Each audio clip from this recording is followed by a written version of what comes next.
This video is going to change the way you play pickleball forever. I'm Pete, and I've spent years studying how aging changes movement, balance, and reaction time on the court, and I've coached hundreds of senior players who felt exactly like you feel right now.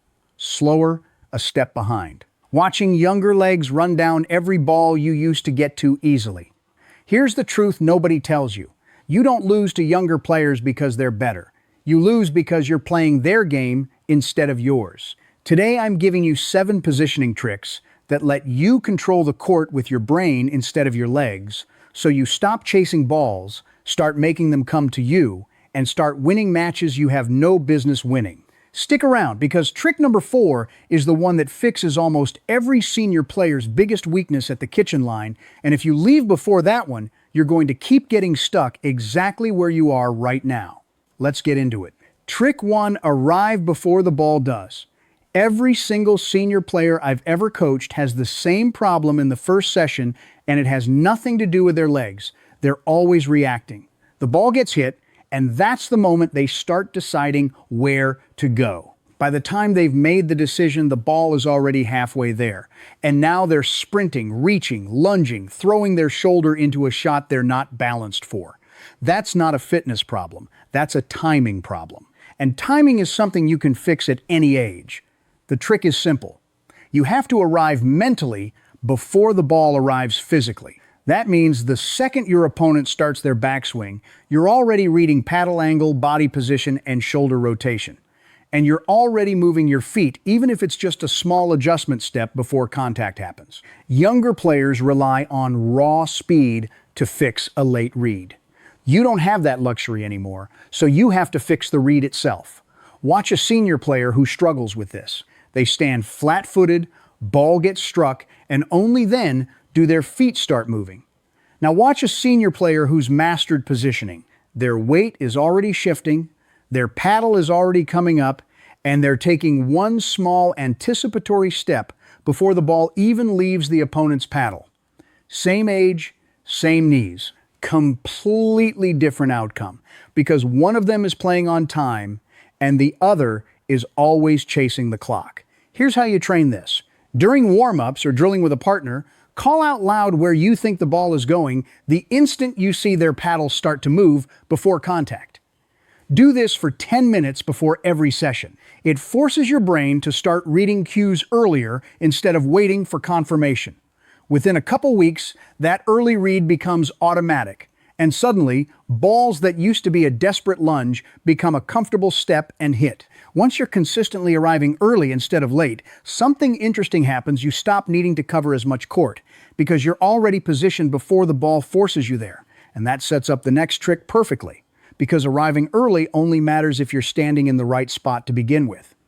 Trick 2, own the middle, not the lines. Younger players love to hunt the lines. They're chasing highlight reel winners down the sideline because they've got the speed to recover if it doesn't work. You don't need to play that game, and honestly, you shouldn't want to. The mistake I see constantly with senior players is they leave the middle of the court wide open because they're obsessed with covering their side. In doubles especially, the middle is the single most valuable piece of real estate on the court, and it's the area most amateur players of any age completely neglect defending. If you and your partner are camped on the outside edges of your lanes, that gap down the middle is an open highway, and a faster opponent is going to run right through it before you can react. The fix is positioning, not speed. As a senior player, you want to shift your default stance a few steps toward the middle, rather than hugging your line. This does 2 things. First, it closes off the highest percentage shot your opponents have, the middle ball. Is easier for them to hit and harder for you to reach if you're not already there. Second, it forces them to go around you, down the line, which is a lower percentage shot with a smaller margin for error. You're not covering more court by being faster. You're covering more court by standing somewhere smarter. This is also where communication with your partner becomes a weapon. Before the point even starts, decide together who owns the middle on which side. A quick mine or yours, the instant the ball comes down the center, eliminates the hesitation that costs senior teams the most points. That half second where both players think the other one has it and the ball drops untouched. Once you and your partner start owning that middle lane together, you'll notice opponents get frustrated. They start forcing low percentage shots down the line because you've taken away their easy option. And a forced shot from a younger player is exactly where the next trick comes in, because now we need to talk about what to do once you've made them uncomfortable. Now, everything I've walked you through so far, the early read, the middle positioning, that's just the surface. These 7 tricks work, but they work even better when they're not standing alone. Positioning, dinks, resets, third shot drops, your serve, your return, even the paddle and shoes you're playing, and all of it works together as one system. And that's exactly what I built inside the Senior Pickleballers Playbook. It's everything I teach senior players who want to compete without punishing their joints, the full positioning system. The soft game, resets that get you out of trouble instead of into it. A joint-friendly warm-up you can do in 5 minutes before you ever step on the court, diagrams that show you exactly where to stand in every situation, and drills built specifically around senior mobility and recovery, not a 5-year-old's training plan. If you're done losing to power and ready to start winning with placement, patience, and positioning, the link is in the description below, or you can scan the code right on screen. Grab the Senior Pickleballers Playbook and get the entire system in one place. Now let's get back to the court, because trick number 4 is the one I promised you, the one that fixes almost every senior player's biggest weakness at the kitchen line. Trick 3, make them hit up, not across. Here's something most senior players never think about. You can't out-hit a younger opponent, but you can absolutely out-position the height of their shot. And shot height is what actually decides who's in control of the point, not power. When you keep sending the ball low, especially on dinks and resets, you force your opponent to contact the ball below net level. Physics does the rest. A ball hit from below the net has to travel upward to clear it, which means it naturally arrives higher on your side, giving you an easier, more attackable ball. Meanwhile, if you let a shot come to you high, you're the one forced to hit up, handing your faster opponent exactly the setup they want. A high ball they can crush before you've even recovered your paddle position. This is why the low, patient dink game is your single greatest equalizer against speed. It has nothing to do with athleticism. It's entirely about shot selection and paddle control. Every time you keep the ball below net height, you're not just playing defense, you're quietly forcing your younger opponent into a defensive position too, whether they realize it or not. The trick here is training your paddle face to stay slightly open and your contact point to stay low and in front of your body, never behind it. If you're reaching back to make contact, the ball's height is dictated by desperation, not decision. Practice this by dinking cross-court with a partner and making a rule: any ball that pops up above net height on your side counts as a mistake, even if it doesn't get punished. That builds the discipline to keep everything low, on purpose, every single time. Once you've got opponents consistently hitting up instead of across, you've flipped the entire pressure dynamic of the point. And that pressure is exactly what sets up the next trick. Because now we need to talk about what most senior players do wrong the moment they finally get that high ball to attack. Trick 4, stop retreating from the kitchen line. This is the one I promised you, and if you only remember one trick from this entire video, make it this one, because I see it wreck more senior players' games than anything else. When a fast, hard shot comes at a senior player near the kitchen, the instinct is to backpedal.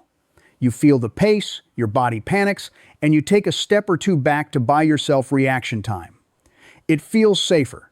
It is the exact opposite of safe. The second you retreat from the kitchen line, you've opened up the entire court in front of you, and now every ball your opponent hits has to travel further, which means they have more time to set up their next shot, and you have less time to recover position before the next one comes. Younger players exploit this instinctively. They see a senior opponent take one step back, and they immediately start attacking that open space in front of the kitchen, because they know once you're retreating, you're playing purely reactive, defensive pickleball with almost no way to reclaim control of the point. The trick is training your body to do the opposite of what panic tells you to do. Instead of stepping back when a hard shot comes, you want to stay put or even lean slightly forward, shortening your backswing and using your paddle more like a wall than a swing.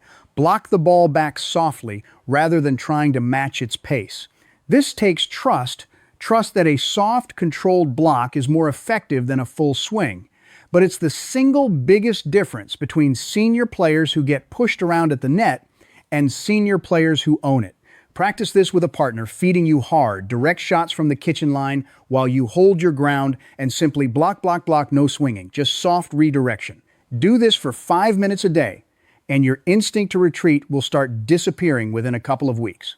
Once you can hold your ground at the kitchen instead of surrendering it, you've taken away a younger opponent's favorite weapon. And that sets up something even more important, because now we need to talk about how to actually move at the kitchen line without wasting the energy and joints you're trying to protect. Trick 5, sidestep. Never cross-step. If your knees, hips, or ankles bother you after a long session, there's a good chance the way you're moving at the net is part of the problem, not just your age. A lot of senior players default to crossing one foot over the other to cover lateral movement at the kitchen line, because it feels like it covers more ground faster.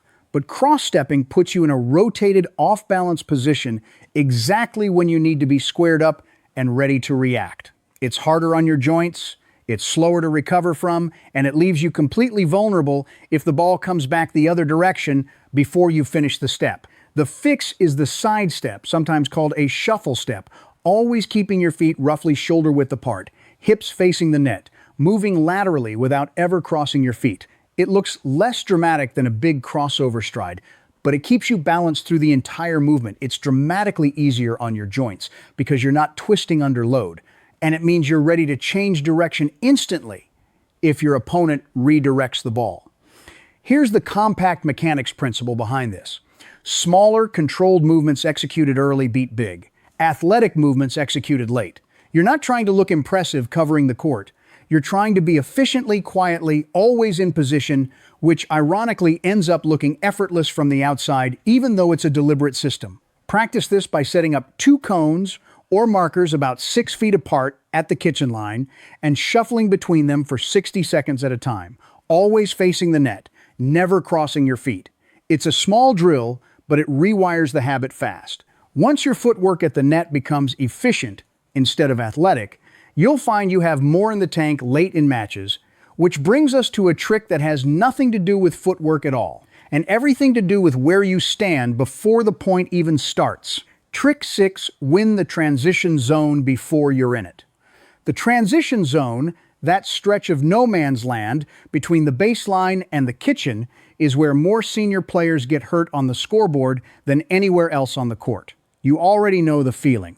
You're caught halfway up, the ball comes fast and low, and you're stuck popping up a weak shot that gets crushed. Most players treat the transition zone as a place you pass through. I want you to treat it as a place you almost never stop in. The trick isn't learning to survive the transition zone better, it's positioning yourself so you spend as little time there as possible in the first place. After your third shot drop or reset, you should already be moving forward with purpose, not drifting. Take your steps immediately after the ball leaves your paddle, not after you watch where it lands. Watching first and moving second is exactly what strands senior players in that dead zone, because now they're moving late, off balance, and reactive at the worst possible spot on the court. The other half of this trick is recognizing when to stop advancing. If your shot doesn't earn you the right to move forward, meaning it was low and controlled enough that your opponent can't easily attack it, you hold your ground rather than continuing to creep in. Moving forward on a shot that invites an aggressive reply is how senior players get caught flat-footed in transition and end up eating a ball at their feet. Practice this by drilling the sequence deliberately. Drop shot, immediate step forward, evaluate, either continue advancing or hold. Do this as a repeated pattern until moving right after your drop becomes reflexive instead of something you have to think about mid-point. Master this, and you'll spend most of your match either safely back or confidently at the kitchen, never stuck in the one place that costs senior players the most points. And that sets up the final trick, because everything we've covered so far has been about defense and positioning. Now, let's talk about how you take control of a point before your opponent even gets to hit the ball. Trick 7, serve and return to buy yourself time, not speed. Here's the last trick, and it's the one that sets the tone for every single point before it even really begins. Younger players want pace immediately. They want to serve or return, hard and fast to try to rush you before you're set. As a senior player, trying to match that pace is a losing game. But you don't need pace, you need time. And the way you get time is through placement, not power. On your serve, aim deep into the court, ideally toward the backhand of your opponent rather than trying to blast it past them. A deep serve forces them further back, which gives you more time to get into position for the third shot. And a backhand-targeted serve is statistically the shot most players of any age are least comfortable handling under pressure. You're not trying to ace anyone. You're trying to buy yourself an extra half second of preparation time, which at your positioning level is worth more than any amount of extra pace. Same principle applies to your return of serve. A deep controlled return pushes your opponent back from the kitchen line, buying you time to move forward yourself and set up your own transition. A short or weak return does the opposite. It invites them straight to the net while you're still stuck at the baseline, which is exactly the scenario that leads to getting run all over the court. The trick to training this is simple. Stop practicing your serve and return for power, and start practicing them for depth and placement. Set a target zone in the back third of the court and reward yourself only when the ball lands there, not for how hard you hit it. Put all 7 of these together, arriving early, owning the middle, forcing shots up, holding the kitchen line, sidestepping instead of crossing, minimizing time in transition, and serving and returning for time instead of pace, and you're no longer playing a game of speed against a younger opponent. You're playing a game of position, patience, and control. And that is a game you can win at any age. So there you have it, 7 positioning tricks that let you compete with and beat players 30 years younger than you, without needing to move like you're 30 years younger than you are. You don't need faster legs, you need smarter feet, a better read, and a system built around the way your body actually moves now, not the way it moved 20 years ago. If you want all of this in one place, the full positioning system, the soft game, resets, serves, returns, third shot drops, equipment guidance, diagrams, drills, and that 5-minute joint-friendly warm-up grab, the Senior Pickleballers Playbook, using the link in the description. It's everything in this video and everything beyond it, laid out step by step so you can start applying it your very next time on the court.